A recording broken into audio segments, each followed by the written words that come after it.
असदुद्दीन ओवैसी कर रहे थे। वो मुख्तार अंसारी की मृत्यु, उन्होंने माननीय प्रधानमंत्री जी को अपना नागरिक सम्मान दिया कि मोदी जी का मतलब मुसलमानों से नफरत की गारंटी, सबका साथ सबका विकास। यूपी की सियासत में पीडीएम की एंट्री हो चुकी है। वाराणसी में पीडीएम की तरफ से असदुद्दीन ओवैसी, पल्लवी पटेल और कृष्णा पटेल ने एक बड़ी रैली की है।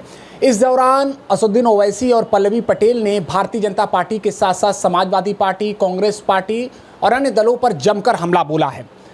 इसको लेकर भारतीय जनता पार्टी का क्या रुख है, हम बातचीत करेंगे। हमारे साथ भारतीय जनता पार्टी काशी क्षेत्र के विधि प्रकोष्ठ शशांक शेखर त्रिपाठी जी हैं, हम उनसे बात करते हैं। कल ओवैसी की एक बड़ी रैली हुई है वाराणसी में, क्या कुछ कहें? जी नमस्कार। देखिए, ओवैसी भड़काऊ भाईजान जिस तरह का वो बयान देते हैं, बहुत सारे लोग तो उनको सुनने बस इसलिए आते हैं कि आज क्या भड़काऊ बयान देंगे। वो उनके मतदाता निश्चित तौर पर नहीं है। और वाराणसी में तो हिंदू, मुसलमान, सिख, ईसाई, जैन, पारसी सारे लोग माननीय मोदी जी को, माननीय प्रधानमंत्री बनाने के लिए मोदी जी को वोट देने जा रहे हैं। और उनकी रैली में जो लोग गए थे वो लोग उनको देखने और सुनने जरूर गए थे, लेकिन उनके मतदाता नहीं हैं। और उन्होंने जिस प्रकार का बयान वहाँ पर दिया वह अत्यंत आपत्तिजनक, भड़काऊ था और मॉडल कोड ऑफ कंडक्ट का उल्लंघन करने वाला था, जिसके संदर्भ में मेरे द्वारा उनके खिलाफ निर्वाचन आयोग से शिकायत की गई है।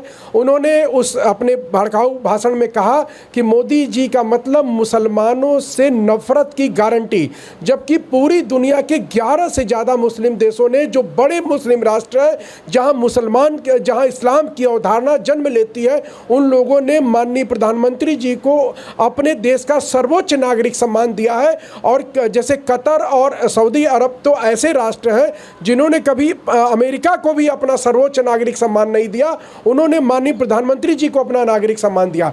उसके बाद असदुद्दीन ओवैसी ने बयान दिया कि हमारे लोगों की हत्याएं कराई जा रही हैं, जेल में उनको जहर दिया जा रहा है और मुख्तार अंसारी शहीद है। मतलब उन्होंने सीधी तौर पर सरकार के ऊपर यह आरोप लगाया, भारतीय जनता पार्टी के ऊपर यह आरोप लगाया कि भारतीय जनता पार्टी के लोगों ने, भारतीय जनता पार्टी की जो उत्तर प्रदेश में सरकार है, उसने मुख्तार अंसारी की हत्या करा दी। जबकि स्पष्ट रूप से पूरी जांच में यह स्पष्ट रूप से साबित हो गया है और बिसरा रिपोर्ट भी आ गई है कि मुख्तार अंसारी की मृत्यु हार्ट अटैक से हुई थी।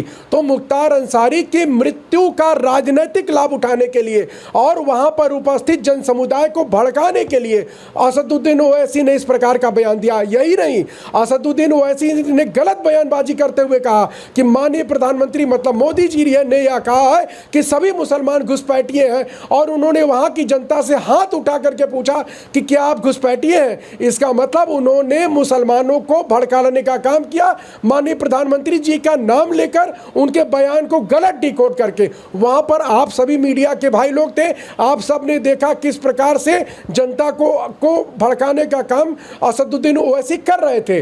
तो जिस प्रकार से असदुद्दीन ओवैसी ने इस तरह का बयान दिया, मॉडल कोड ऑफ कंडक्ट का उल्लंघन है, आईपीसी के विभिन्न धाराओं का उल्लंघन है। मेरे द्वारा निर्वाचन आयोग में शिकायत की गई है, निर्वाचन आयोग ने संज्ञान लिया है। निर्वाचन आयोग उनके वीडियो की जांच करवा रहा है और उस जांच के आधार पर उनके खिलाफ कार्रवाई होगी। और मैं आपको निश्चित बताऊं, उनका जो भड़काऊ बयान देने का जो उनके अंदर एक वो है ना, वो इसी चुनाव में शांत होने जा रहा है। अब वो चुनाव में भड़काऊ बयान नहीं देंगे और जनता को बरगलाने का काम वो बंद कर देंगे। एक सवाल और भी है, जैसा कि आपने बताया भी कि इस मामले के बाद आपने निर्वाचन आयोग से शिकायत की है और निर्वाचन आयोग ने संज्ञान लेते हुए इस मामले की जांच की बात भी कही है।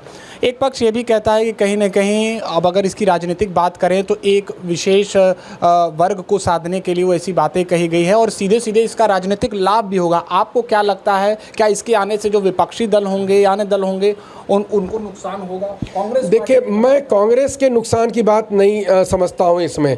मैं असदुद्दीन ओवैसी के भी नुकसान की बात इसमें नहीं समझता हूं। मैं यह कह रहा हूं कि भारत जब एक सेकुलर राष्ट्र है तो भारत में मतदाता को हिंदू और मुसलमान के नाम पर बांटने का काम ये लोग क्यों कर रहे हैं।